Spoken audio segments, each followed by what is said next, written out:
Hey everyone! Once a month or so, we pick an episode to be free for everyone so that if you're not a paid subscriber, you can get a little taste of what life is like on the other side. If you like what you hear, head over to culturestudypod.substack.com and become a paid subscriber. It's just $5 a month or $50 a year. And if you already subscribe to the Culture Study newsletter, you get a really big discount. Okay, thanks everyone. On to the show.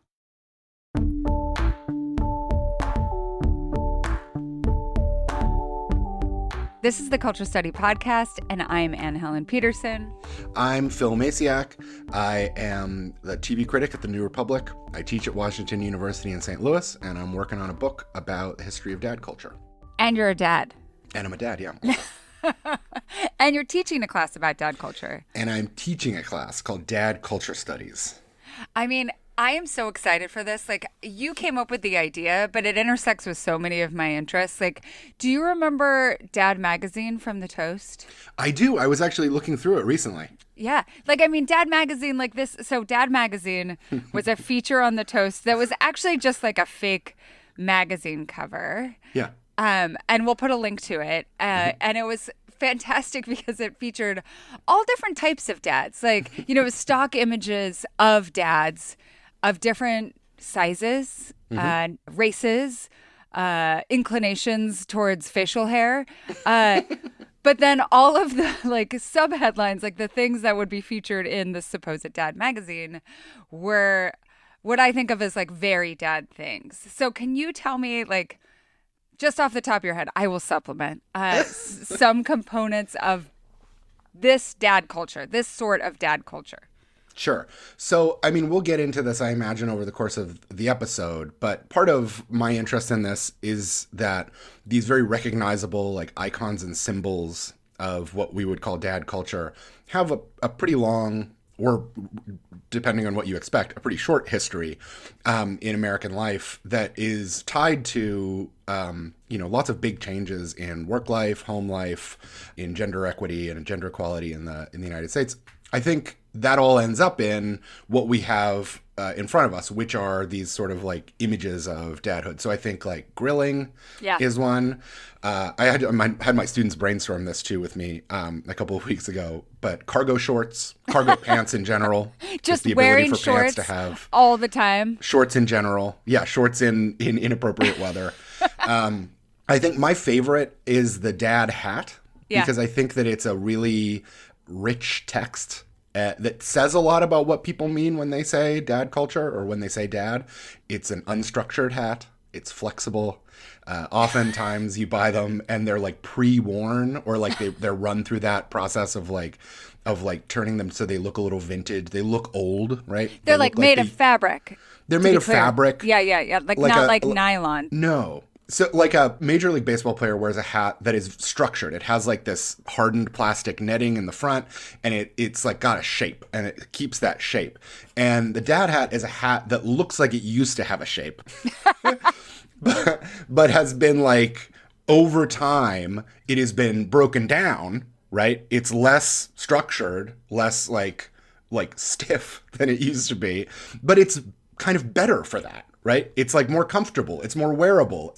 You have sentimental value attached to it. Yes. So I would also like old things that like are kind of ugly and should have been thrown away a while ago or could have been thrown away a while ago. That's part of it. But also like new tech that is fetishized simply because it is new and like something to fiddle around with. I would also fiddling around with technological things is checking on various components of your life to make sure you have like backup systems in place and like focused on reliability, checking your oil, making sure you have jumper cables in your car, like boxy fleeces, practical shoes. Hokas were a big crossover event for dad culture, I think. Yeah, like a beer, a single beer. Do you know what I mean? Like just one I like beer. that too. The responsibility stuff is good and it's very real, but I think there's also a flip side of it, which is like a complete disengagement from important functions. Oh, like so every other function except for those functions is disregarded. Yeah. I have heard multiple people in different contexts say to me that not knowing the name of your children's dentist is like a very dad thing that has a like set of meanings in this culture that is like counterweighted by the stuff you're talking about, like remembering to check your oil, that sort of thing. Or like not knowing or refusing to remember the names of like your kids' friends.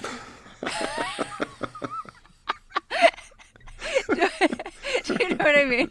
Yeah, it's like that one over there that comes over to our house all the time, but you don't remember their names.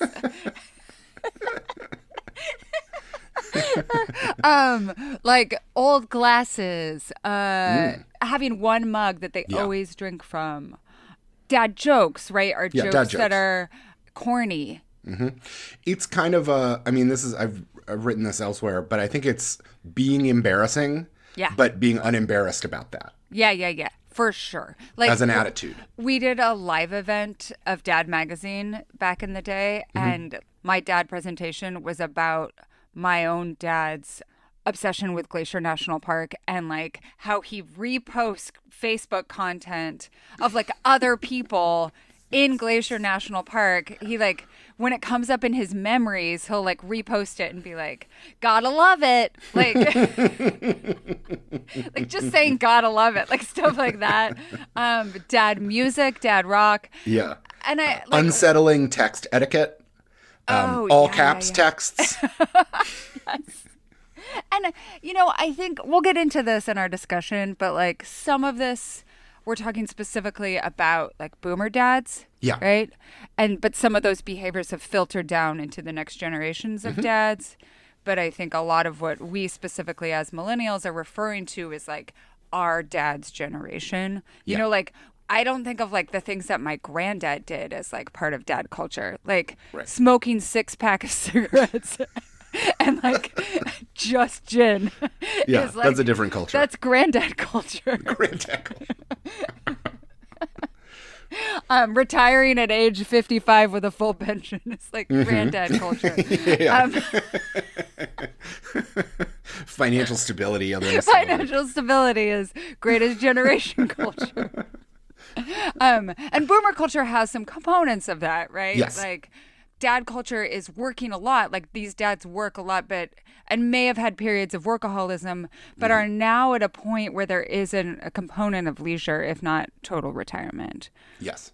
To that point, too, we're also talking, I think, broadly about middle-class dad culture, although, again, there are components that spread across. How do you think about that? About the middle-classness of it all? Yeah. Well, I think, and this sort of ties into the sort of larger narrative here, which is, to me, there are the sort of components that make the dad as an idea or as an archetype possible, like social, cultural, historical components, right? So this goes back to the 19th century, the collapse of what you call the corporate household economy, right? So like farmers who their job was in their home and their sons were the inheritors of their skills, and their wives and daughters worked within that economy as well, or artisans, right? You know, teaching, trading a craft, but having that be all sort of centered around the domestic space. And then there's this shift, right, with industrialization where breadwinning comes onto the scene as a concept, right? Where you leave the home to make the money to support the domestic space. And that gets split very hard on gender lines. But that emerges at the same time that there's this sort of social and cultural and even religious change in the idea that children are individuals, they need to be nurtured, they need to be educated in the home, not disciplined, not ordered around. And so there's both this rise in children need to be cared for and the sort of economic and social split where men are sort of insisted upon leaving the home to go to work and to do these commutes and things like that. So they're alienated from their labor, famously, but then also the domestic space. And so there's this big reshift. And I think that affects all classes over the course of the early 20th century. But in the sort of suburban 1950s, when I think this sort of dad concept we're talking about comes into being, the way that I think people learn about it is sitcoms, right? The way that it becomes like this hegemonic idea rather than just like a set of practices or a set of priorities is in the suburbs of the 50s and the sitcoms, Leave It to Beaver, Father Knows Best, those sorts of things that sort of promulgate this idea of, yeah, you're commuting, but when you come home, like, dispense valuable advice and play with your kids, be a pal. Pal is the word that gets thrown around a lot in that discourse. So I think, it isn't, the phenomenon is not exclusively middle class, but the sort of cultural image of it is definitely middle class. As it's sort of gone viral over the course of, a century. So what I'm understanding this as is like, I look at like, I don't know, Pa Ingalls in the Little House on the Prairie books. And like that actually is pretty dad culture to me. Yeah. Right? Like 19th century, like that depiction of dadness is like integrated into the home. And then you have this alienation from the domestic sphere. And the war would also, I think, wars would figure prominently in this, and also like not being able to make money in any capacity during the Depression, right? And so you have like post-war period, this like desire to reintegrate the dad into the home in some capacity. And like also alongside all of these new ideas about child rearing and like only 2 kids, right? Instead of 8 kids, because you need at least 8 kids because some are going to die and you need to like reproduce labor in your home and blah, blah, blah. So, okay. So that makes sense to me. Yeah. And it's about, I think, and again, I imagine we'll get into this a little bit in the questions, but it's about both sort of recovering this sense of lost intimacy with children, like who are you to your children? Yeah. And also about, especially as it moves into the 60s and 70s, as it evolves into the 60s and 70s, it's about equality in the household. It's about changing gender roles for women that need to be that men need to adapt to.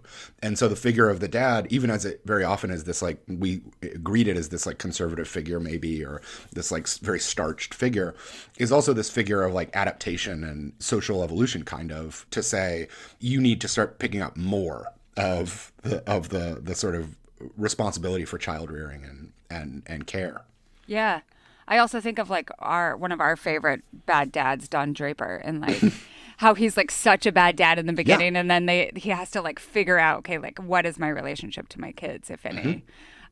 Okay, Melody's gonna yell at us because we haven't even started the questions yet, but this question will be an elaboration on what we're talking about before. So this comes from Rachel. Which generation do we think of when we say dad? I'm a millennial and I think of boomers. But dad bod probably refers to millennial dads.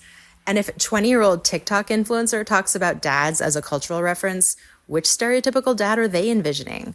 A millennial workaholic? A Gen X dad grilling and chilling? Please discuss. Okay, so Gen X grilling and chilling I'd never heard before, but it's so perfect. It's very good. Or like, I also think of Gen X dads as like, I don't know, Ethan Hawke. Yeah. Still like a little bit invested in not selling out, right? Yeah. I think the greatest Ethan Hawke dad image is the 2-shot image of him courtside at a basketball game and with his young son in between him and Rihanna. And then the next image is that they've switched spots and he's just sort of like lounging in his seat. That to me that's Gen X dadhood, I think. Right there. But what are your students who are, anywhere from, like, are they Gen Z? They're Gen Z, yeah. Yeah, they're the tail end of Gen Z now, right? Who do they think of when they think of dads? Dad is an adjective to them, not necessarily a guy, I think. Yeah. And I think there are people, who have that sort of energy to them. But I think to them, it's about dad friends or dad bods, things like that. Like so something that I think happens, and this is why it's so fishy kind of generationally to me, to say like which generation is dads, is that going back to the 50s, right? And those sitcoms sort of established this like vision of a dad. So it's boomers who are like calling those guys dad, right? When they're growing up in the 40s and 50s. Yeah. And over the course of the sort of TV era of the 20th century, it's boomers who sort of become the dad, right? Who sort of become that figure, right? They're conceiving of their fathers in a particular way and then sort of reacting to that and becoming, I think, what in some ways is the sort of archetypal dad over the course of, the sort of Archie Bunker to Bill Cosby arc of the sitcom. And that's enabled by broadcast television being such a big mouthpiece, right? That you can create these characters and millions of people can be exposed to them. And you can know that, like, if you're putting out Cliff Huxtable or Archie Bunker, there is a massive audience that is sort of consuming that and having and learning from that and sort of reproducing that idea in their own minds. In the 80s and 90s, we start to see what people call the adjectival dad. So dad joke is the sort of first of these, right? Where it becomes not necessarily referring to a person, but to the like aesthetic or style of that person. Yeah. Right. This is the kind of joke a dad would say. These are the kind of jeans a dad would wear. This is the kind of music a dad would listen to. And I think that arc tracks to some extent on the sort of splintering of broadcast, right? So there's less of a sort of centralized monocultural, here's what the dad is. And it becomes instead this sort of like viral concept, right? Where it becomes, once social media comes around, it's memed and all these things. So I think that the sort of generational question of it is, the simplest answer is like the dad is your dad, right? Yeah. That's who it is. But I think there's also a sort of a history below that sort of gives access to like people like my students, but also like you and me, access to this sort of adjectival version of it that's much more of a floating signifier than it would have been in like 1975. Yeah. I do think there are still some references for like our age based on broadcast television. So I think of like Tim Allen, right? Yeah. Like John Goodman and Roseanne. Danny Tanner. George Lopez to some extent. Right, the guy who played the dad in Family Matters, whose name I don't know, but who looms very large in my Reginald Vell Johnson.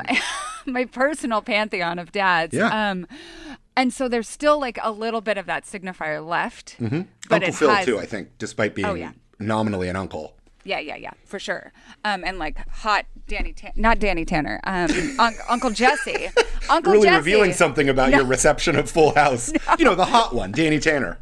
No, but we were instructed to think of Uncle Jesse as the hot one. And even like that concept, like there's such an obsession actually, if I think about it, in like early 90s culture with like many dads, not gay dads, right? But like My Two Dads, right? Full House. Like what if you had many dads? I realize this is like a trendy thing to be doing right now, but I've been reading Susan Faluti's Backlash. Yeah. And there's a passage in there in the sitcom chapter where she just like lists all these sitcoms from the 80s and 90s. And it's like mom dead, mom dead, mom dead. And it's just all these mothers who've been like erased from the scene and sometimes replaced by as many as 3 fathers. Yes, because that's what it takes to replace a mom. No, that's super interesting.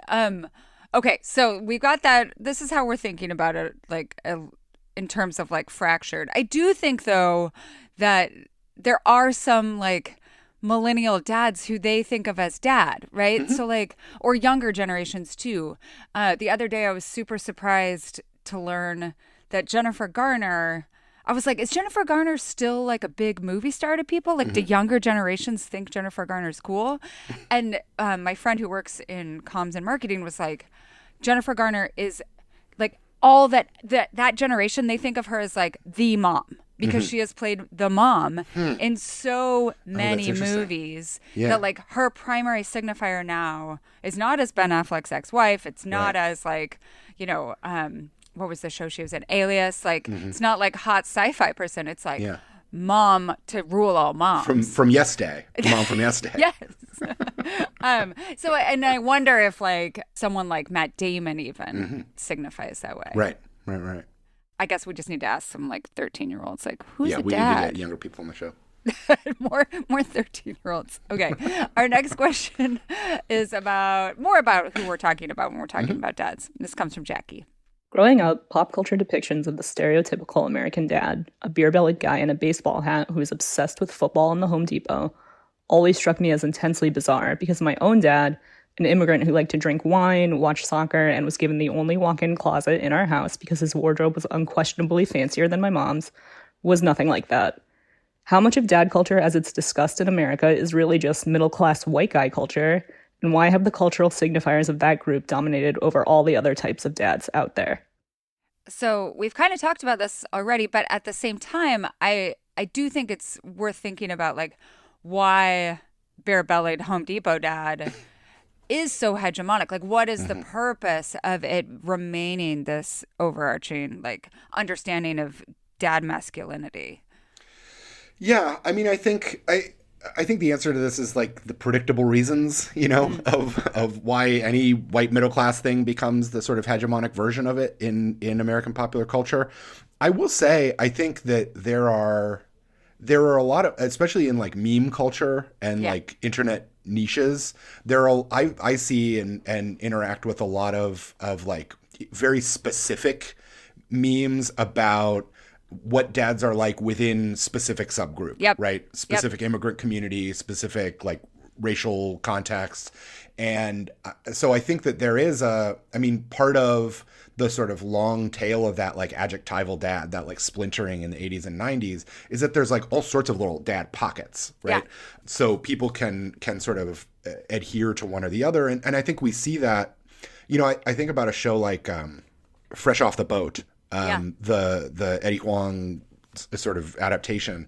And when he left that show, I mean, there's all sorts of stuff going on with him that we don't have to get into, but so this isn't me like, putting him on a pedestal, but part of his sort of exodus from the show was his frustration that the dad character and the parents were being sort of shoehorned into what he, I think, rightly recognized was a sort of white middle class archetype of dadhood, where it was like, this is a family sitcom but Asian, rather than a family sitcom about an Asian American family, right? That is specific to them and that experience. And so I think that it's just the gravitational pull, right? And it's true.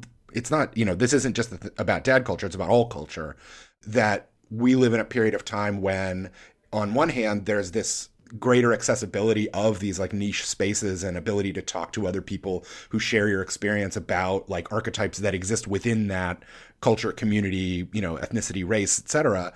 But then there's also still this sort of like very strong pull towards these like cultural forms that have like racial and class-based and gender and sexuality-based presumptions. Yeah. Yeah. And TikTok, I think, if you're not on TikTok, you might not be exposed to quite as many of these splintered dad cultures. Like I love dad content, I got a lot of dad content in my algorithm. Like Nigerian dad content is huge. Like, this is how my Nigerian dad acts towards me, right? Like, these are behaviors that are normative, and like the way that people kind of riff on different memes within that, like there's just so much there. Or I think of like my friend Sachi Cole, who's a writer at Slate now. She often posts just like 10 screenshots of texts that her dad Would has sent anyone her. like an update from my dad? She says, yes, like she just, the Instagram caption is, would anyone like an update from my dad? And it's just like 10 texts, right? And like that is a very specific like Indian, Western Canadian immigrant dad culture, right? But like it also, I understand like the pure dadness of it is overwhelming and also very, very funny. So yeah, I think that we are perhaps reaching an endpoint, though, of that, like, one dad to rule them all. Yeah. Understanding. Okay, so next question, very up your alley. We've talked about it a little bit, intersection of TV and dads. This comes from Jennifer, and Melody's going to read it. My tween and toddler love watching Bluey, which features a much more present dad than I had previously seen in children's animated shows. Playful, supportive of his working spouse, active in doing household labor, like he makes their lunch. He's friendly. He has friends. Have representations of dads in recent children's shows changed? This is where I tell everyone to listen to the episode that we did on Paw Patrol. Yes. It's one of our very first episodes and like one of my favorites that we've done thus far. So people should go back and listen to that. But okay. What are your thoughts on dads and children's shows right now? Seriously, this is so like your wheelhouse. This is like every wheelhouse. Like, I hate to say it, but it is my wheelhouse. Yeah. So this was really interesting to me, and I was really thinking about it, and it brings up something that I sort of, I don't want to say discovered, but I learned about recently, which is Goofy, the Disney character. So when I was growing up in the 90s, Goofy existed primarily through Goof Troop, the TV show. Yeah. On which he is a single dad of Max. Really? Yeah. And he is a single dad throughout most of the 90s. It's like there's a couple of Christmas shorts about them, and it's really about Goofy being Goofy, right? You know, this slapstick figure, right. But also the sort of glue of the domestic economy for him and Max. He's a good dad. He's goofy. He's an idiot, right? He messes things up, but he like puts dinner on the table and he performs all the roles that Max needs him to perform as a dad. So I apologize to keep going back to the 50s.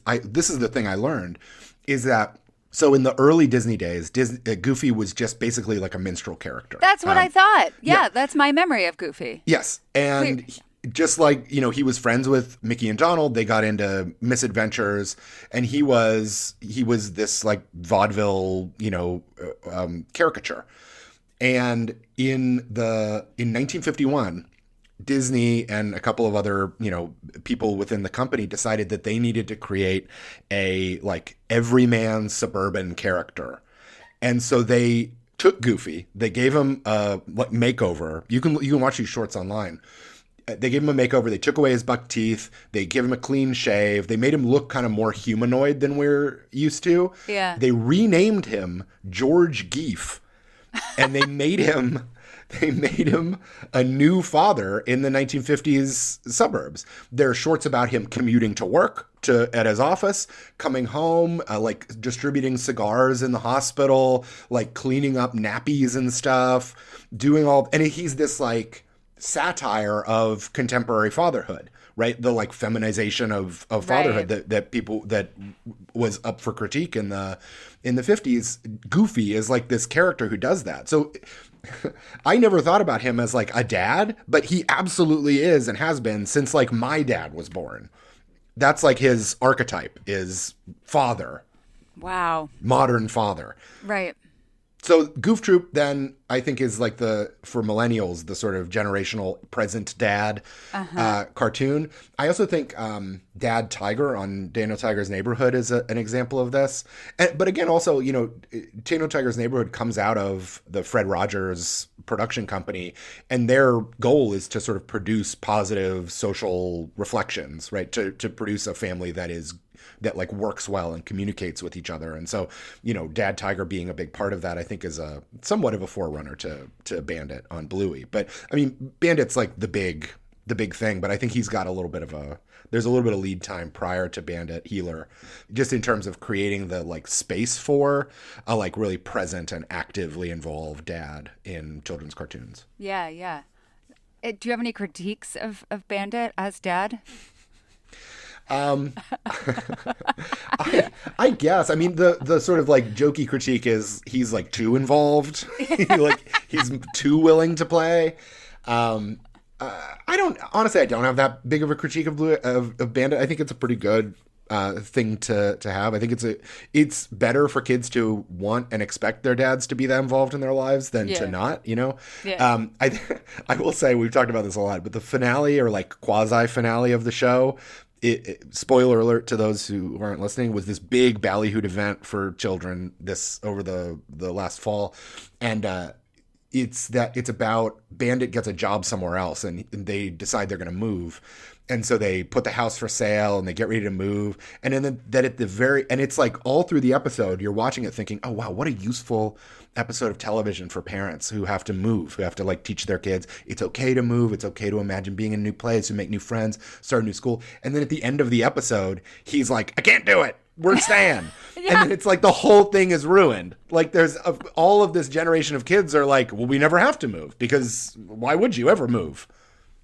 So that's a critique. I have a critique of Bandit's choices in that final episode because it really screws with the positive like usefulness of that episode for parents. Yeah, someone in the advice thread was asking the other day about like, how do I talk to my kid about moving? He's like so reticent to leave this house, and like the overwhelming response is like, do not let him watch that episode of Bluey.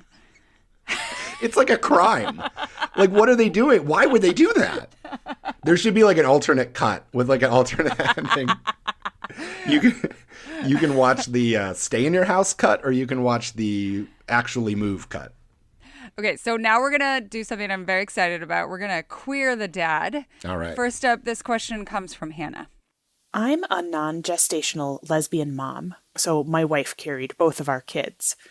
I've always found that while I am totally comfortable with being called mommy, my wife is mama, I don't really know that I fit the category, and I sometimes find that my parenting experience is more deeply aligned with pieces of dad vibes.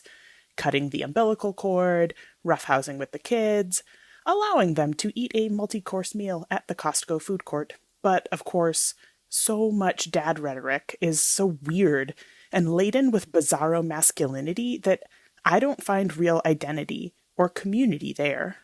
So, I suppose my question is, what is the cultural function of creating such a deep divide between the roles of mom and dad? And what are we missing out on by buying into it so broadly? All right, where do you want to take this one, Phil?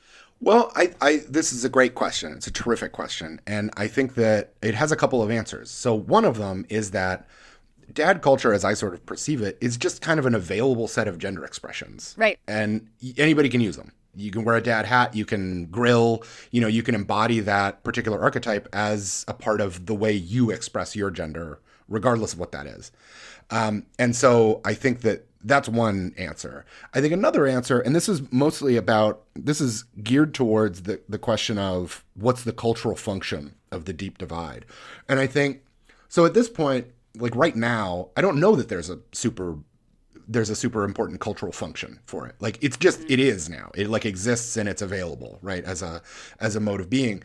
I think something that is really interesting to me about it, the more that I've read about the history of fatherhood in the US and the history of this sort of framework specifically, is that what's the cultural function of creating such a deep divide between the roles of mom and dad?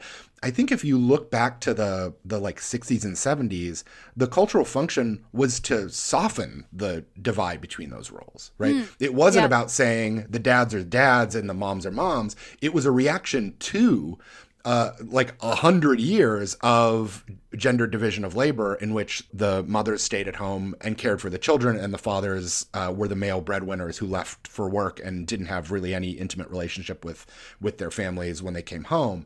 Like if you look into the 60s and 70s, and especially even there's a great book by Kristen Swinth called Feminism's Forgotten Fight that has a great section about this, that there was a lot of sort of feminist activism in the 70s was about popularizing co-parenting as a concept, right? The idea that men should carry a bigger share of domestic labor, of caregiving, of nurturing, right? So I think in lots of ways, the like archetype of the dad that this question asker is asking about is an archetype that comes out of a desire and a push to sort of destabilize that like hard boundary between the role of the mom and the role of the dad in the like later 20th century. Yeah. Like if you think about some of the most lampoonable components of dad culture, like the overabundance of care, right? Yeah. About like your well-being. Yeah.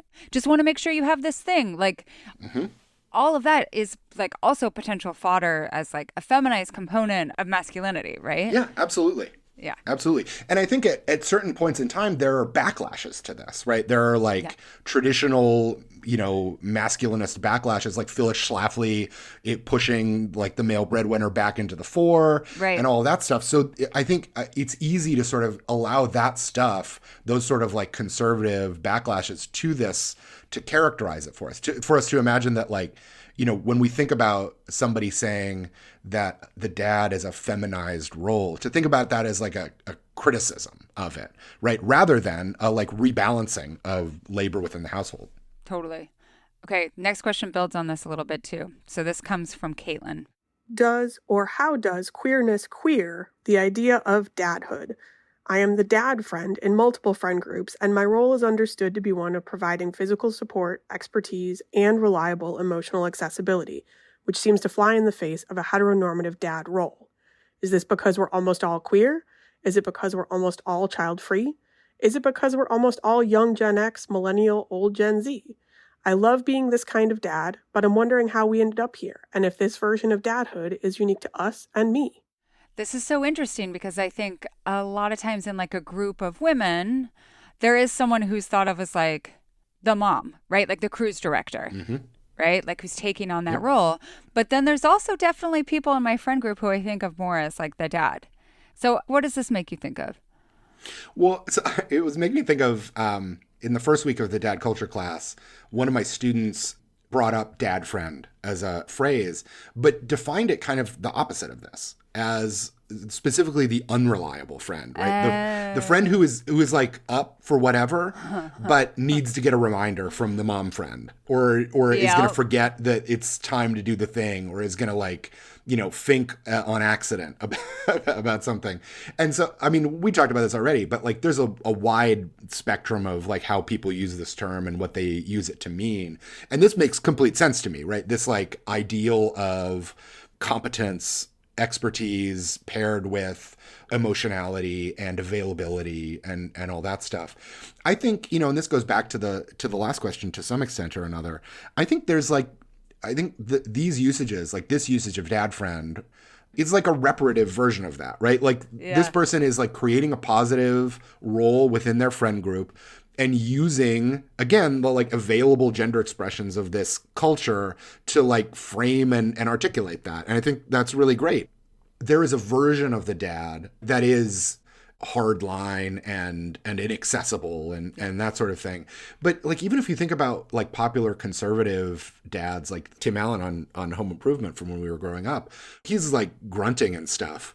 But like if one of his sons is having a hard time, he'll like have a chat with him and like really like get down on his level and talk to him and like, and I think part of the archetype of this, at least for us generationally, is this idea of a like casual or a softer masculinity, right? That it is masculinity, but it's not like insecure. It's not worried about performing strength because it's like confident that its actions, whether that's, knowing directions to a place or remembering to check the oil or being like emotionally available to your kids, that those are also like masculine virtues within this framework, right? So I think that makes sense to me, even as, my I had heard a different dad friend version of this. It also makes sense. But I think like this is just, it's people using that framework to create like a positive identity position for themselves. Right. Or even like an aesthetic. Yeah, an aesthetic. Like combining different components of what we think of as dad with like different gender expressions too. Like that to me, I love that. I love that look. I love that idea. Like I love everything behind it. Going back to the dad hat thing, I think a really striking thing to me this past fall, and like, R.I.P. the Kamala Esbrat campaign, but there was a moment when the Tim Walz dad hat became a thing. Right. The crunchy, flexible dad hat that he wears. And it's like very much part of his vibe, right? It's exactly who Tim Walz is. It's the soft, flexible, strong, whatever hat. Camo, a camo hat. Right. And he wore a hat like that. And then somebody made did a tweet where they created the like Chapel Roan version of it that eventually got produced. And they said, okay, we're going to make this hat. And it was on back order for a really long time. The first person who I saw wear it in public was Ella Emhoff. And it made sense seeing Ella Emhoff wear that hat. Like that hat fit her aesthetic just the same as it fit Tim Walz's aesthetic. And that aesthetic is like, that's a dad aesthetic, right? Yeah. That they're both drawing on from very different positions, right? But the idea that they could stand next to each other wearing that same hat and it like made sense within their individual outfits and vibes was, I think, a really good illustration of what this is and how flexible it can be. I love that answer. So we also got this other listener question we're not going to play, but I wanted to cover a little bit of it. And it's asking like what cishet dads can learn from queer dads of any kind. So that includes like whoever is occupying that position of dad, right? Yeah. And what's lost by not looking to queer dads as role models? Yeah, I think this goes back to the sort of, again, like flexibility in, this is a set of gender expressions. And even as much as the last two questions that we've talked to are about like queer folks who are using and drawing upon this set of gender expressions, it can go the other way too. Yeah. Right. like there's a caricature and I think a justifiable caricature of people who are like, well, I'm a male feminist, or or like, you know, like wear a girl dad t-shirt or something like that, where it's like, there's like a defensiveness to that, to saying like, well, you know, I have, you know, daughters and that's fine, you know, or something as like that. As a father of daughters, as a father of daughters, right? Yeah. And I think that part of what sort of like cishet dad culture can learn from like queer culture, queer dad culture, if we're describing it that way, is like to be less panicked about that sort of thing, for goodness sakes. Like, just calm down. Like, I It's just like live your dad life. Like, and like whatever that looks like for you, right? Like, you don't have to like be declarative in that capacity. Yeah. Because usually the people, as we've learned, I think most recently and vividly in the example of Justin Baldoni, usually the people who are saying it the loudest are the people who like aren't living it the loudest. Right. Yeah. Okay, so for our next section, this is going to be kind of like the part of our AAA section, our Ask Ann Anything section, and we're going to pivot to questions about why do dads do that thing? Sure. And this is more humorous and less theoretical, although, of course, like everything we do, there will be theory underpinning it. First question here comes from E. Nico Stratus just posted an Insta story of people, I assume dudes, possibly even dads, reacting to the release of her book about dad rock with the assertion that Wilco is not dad rock, which is laughable to me, a huge Wilco fan who thinks of them as the quintessential dad rock band for your corporate job cool dads, musically virtuosic to blast on your fancy stereo, songs about recovery from drug addiction and finding God, and just a little bit of sex and violence, killer guitar solos to go with viciously poetic lyrics that are nonetheless easy to sing along to, and the best damn live show you've ever seen. U2 with twang, but not high on their own BS. But this is generational. My dad is mid-60s. What does dad music look like for dads in their 30s? I'm a mid-30s trans mask who identifies with dad as gender, for what it's worth. Okay, so can I just praise this question for being like giving such a good pitch for Wilco? I want to praise its bravery, and I want to praise its truth, its absolute correctness. But it is like, why do you think there is reticence to think of Wilco as dad rock? People didn't do the homework. It's ahistorical bullshit. So I don't understand why people wouldn't think Wilco's dad rock. That's the only reason we have the phrase dad rock is because of Wilco. Why do you think? Why is that? I pulled this. This is so Rob Mitchum at Pitchfork wrote a review of the Wilco album Sky Blue Sky. And in it, I pulled this quote because I knew we were going to talk about this. He writes, "An album of unapologetic straightforwardness. Sky Blue Sky nakedly exposes the dad rock gene Wilco has always carried, but courageously attempted to disguise. Never has a band sounded more passive." Wow. So that's from, I think, 2007. And if we're talking about this, like, in terms of etymology, like, that's where it comes from. That's why people use the phrase dad rock, is that review and the sort of explosion around it that happened. Rob Mitchum actually wrote a, like, 10-year anniversary piece about it and about, like, creating this firestorm when he said this in the thing.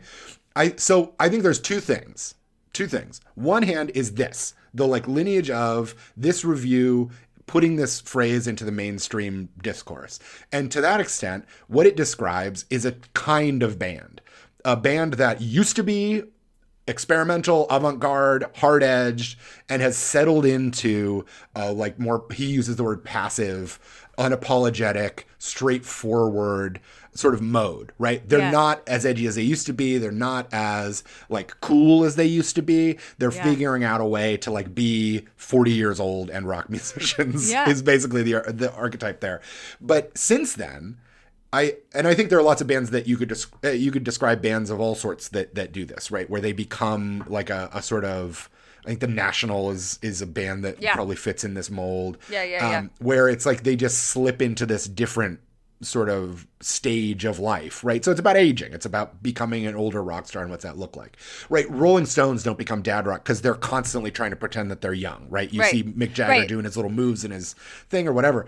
And then I think the other version is like there's this extractable aesthetic that people want to sort of put on like generationally. So like Steely Dan is dad rock, or or something like that. That honestly, I feel a little bit less in command of that definition. I don't really know what that means, dad rock, in a sort of like descriptive sense.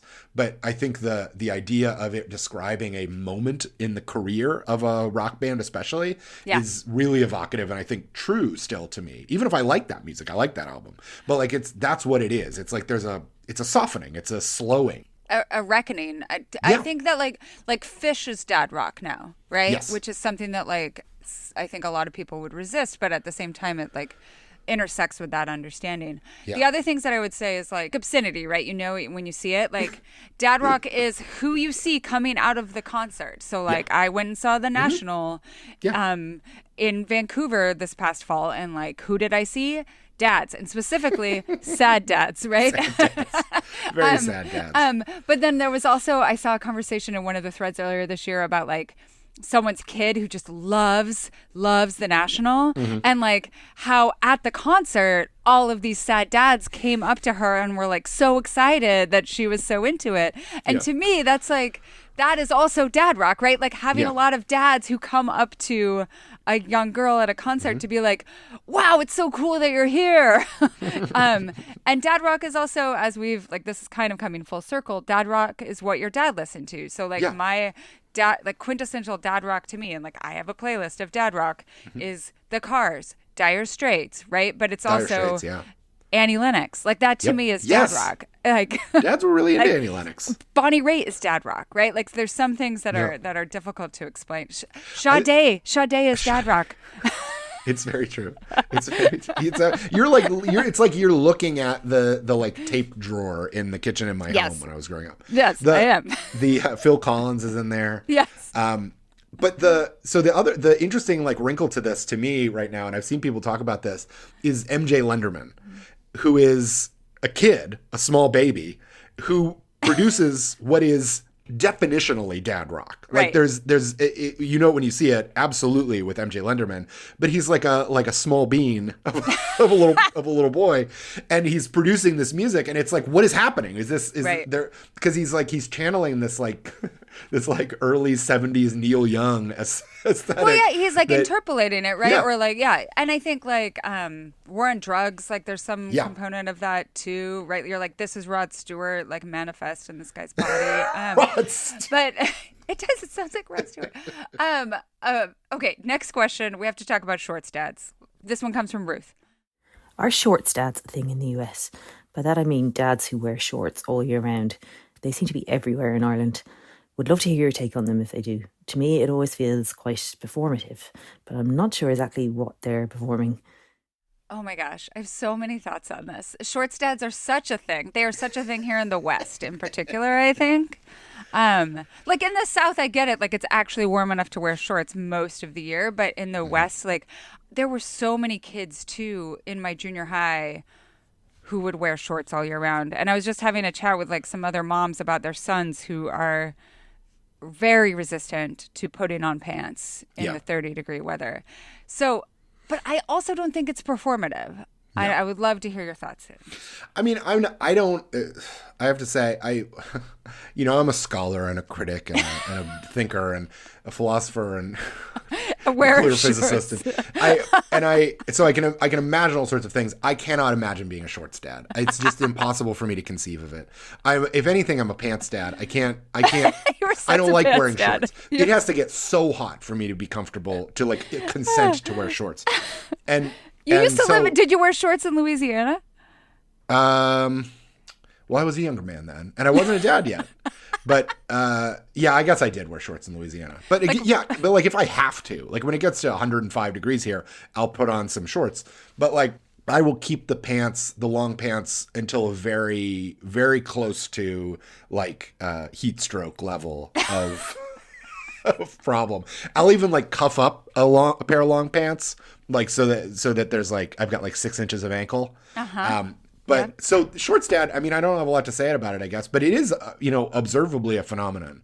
But it does also, I think, it goes across age ranges. I see, I have kids in 3rd grade and in kindergarten, and the boys are underdressed as like a Yes. rule. Yes. They're not wearing the coat they should be wearing. They're not wearing the pants they should be wearing. And I talk to people, other parents, it's like an issue in their home that they they won't like leave an the argument. house. An argument, yes, for sure. I think part of it is feel, right, on the body. Yeah. Like pants, especially the pants that we sometimes ask people to wear in more formal situations, are not comfortable. And I think girls and women are often socialized to deal with discomfort. You're like, you know what you should have is a piece of wire running around your rib cage at all times, like a very stiff piece of wire. And then also underwear that cuts into you like all the time and maybe goes up your butt. Whereas I think there's a lot of components of menswear that are not asking you to feel that way, and also are like, you should be the perfect temperature for you at all times. And so I think that is part of it. And also utility. It's like, oh, if I get a little hot, then I'm okay. Like there's room to breathe inside of the pant leg. It's utility, and it's also I don't care. Yeah. You know, and because I think that's a big part of the aesthetic as well, is like, I'm going to do the thing I want to do, and I don't care what it looks like. Yeah. And I think that's part of the, like, some of my students were talking about dad jeans, and that's kind of how they were describing it, where it's like, these pants don't look good on you, but they are very comfortable. And so I'm going to prioritize that. And that, like, it's not that the look of dad jeans became popular, it's that the attitude of them became popular. Like, I also want to wear something that's comfortable even though it looks, you know, goofy or poorly fitted or something like that. And the capacity to ignore social dismissal or like like that is a privilege of a certain type of dad. Yeah. To not worry what other people think about them. I mean, it's the other part of this conversation that we haven't really brought up too much, is that it is like this the dad as a cultural idea is a privileged position to be in. And I think you know, I think the things that really bug me are when you read articles or like op-ed type things from people who are like frustrated that like dad rock is being described as like a joke, or that like dad jokes are they're being described as corny, or like they're not being taken seriously. And it's like, come on, man. It's like you're punching up. You're punching so far up. People are not prejudiced against you because they're making fun of your shorts. Just get a grip, for goodness sakes. Charlie likes to talk about what he thinks of as the quintessential item of like American dad culture, which is the REI hiking pants that zip off below the knee. Like they are so dowdy, but like so utilitarian. And we were hiking like a couple months ago outside of the US, and like all the Europeans had these like very svelte, like still very like high tech hiking pants, but they didn't make you look like you were like, I don't know, like your pants were falling down. And that to me, like that particular, like, I don't care about fashion, I just want utility, like that understanding. But it's also like the other thing about them is it's actually really awkward to unzip those like half zip things, and then you have pant bottoms floating around. So it's also like peak dad tech where like there's like more complicated than you need it to be. I think about the Office episode where Michael goes into the wilderness and he cuts off the bottom of his pants, and then he takes them and wears them as like a hat. Yes. Yeah. Yes. Okay, last question. My favorite question comes from Cicely. Why do all dads do the thing where they stand behind the couch or in the doorway while the rest of the family is watching something on TV and pretend like they're not watching but make commentary the whole time? Do they think it says something about them if they actually choose to sit down and watch something that's not sports? This is actually such a good full circle question. It really is. Where did your mind first go? I would not have thought of this, and it is 100% a like existing thing. I don't even think it's like something I think of my dad as doing or that I do, but it is something like I see it immediately. Yes. And I don't know. There's it's just like we talked about dad being like a floating signifier. I think this is like the embodiment of that. Well, I think that it has something to do with like the dad wants to be part of the family, right? Like the reintegrate, like everything we were talking about at the beginning, like this desire to like reintegrate into the domestic sphere. But like this also desire that like if I'm watching TV, if I'm being idle, I need to also be in control of the thing that I'm watching. Mm-hmm. So the idea that you would find interest in something someone else was watching is in some way like contra to like dadness in the home. But at the same time, if someone else is doing something in your sphere, you also feel like you need to comment on it. Mm-hmm. And thus direct the way that people are like interacting with that thing. Right. Mm-hmm. And sometimes it's like needling you about like your thing. Right. Like it's like, I don't know. I'm trying to think of something that I would watch that my dad would like kind of casually make fun of. Like it's like, oh, like how many hot guys are there on this show? Like which one is the hottest of those guys? Like, you know, just like kind of like joshing you, because sometimes, and this was always like a joke in my family, like my dad, when I would get upset, like he would try to like joke with me, and I'm like, I'm serious, right? Like, so like the only way that you could like interact with something serious is by making a joke and like lightening the mood and entering the conversation in that way. What do you think of that? Well, I think that makes perfect sense to me. I think that's really right. You know, all of these conversations are about like intimacy, structure of involvement, but also like maintenance of identity. And so I think about like the sitcoms we were talking about, like the 20th century sitcoms we were talking about, where, you know, we can think about those, especially as you go into like 60s and 70s, as shows that are kind of about teaching men how to not be the like structuring central patriarch of their family, right? Yeah. Here's how you share space with your children. Here's how you share space with your wife, with other family members, that sort of thing. But in order to like produce that argument, in order to show people how to do that, they had to become the main character, right? So it's like you're the main character, and here's how you aren't the main character. And so that, to me, the standing and watching TV feels very, well, I'm outside of this, but this is also now about me. Yes. I'm not watching with you guys. I am standing and calling attention to myself, though. That is peak dad culture. I just got to say. I think that's a great place to end the show. Phil, where can people find you if they want to find more about you, about your work, all that stuff? Well, you can find me on Blue Sky at PJMACIAK, and you can catch me at The New Republic, where I write twice a month. And if you have ideas for future Phil episodes, because he, you know, occupies such a specific space in the culture study universe. A space that I have described as the David B. and Cooley of culture study. And nobody else is saying that, but I am trying to make that happen. Please comment your suggestions down below in the show notes. Thank you so much for joining me, Phil. This is an absolute pleasure. Thank you. This was fantastic. Thanks for listening to the Culture Study Podcast. Be sure to subscribe wherever you get your podcasts, because we have so many great episodes in the works, and I promise that you do not want to miss any of them.